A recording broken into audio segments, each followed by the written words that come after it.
Hello kids, please subscribe my channel and enjoy my new videos.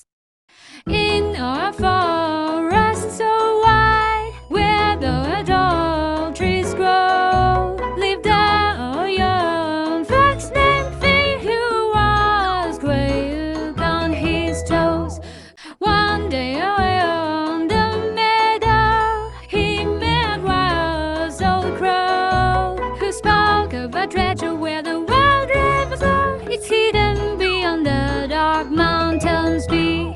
Finn's eyes grew wide, his heart skipped a beat. He longed for adventure that stung his feet.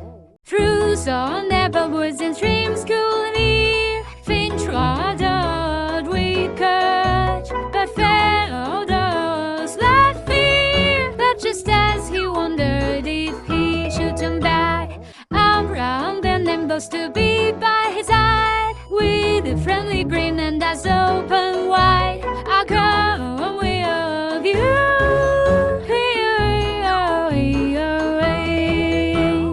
They climbed up the mountain with laughter and cheer, past whispering winds and sparks brightened with a dusty past. Inside their crate, step by a soft step, through shadows and echoes as downwards they leapt. Each of secret places where wonders was stored, at length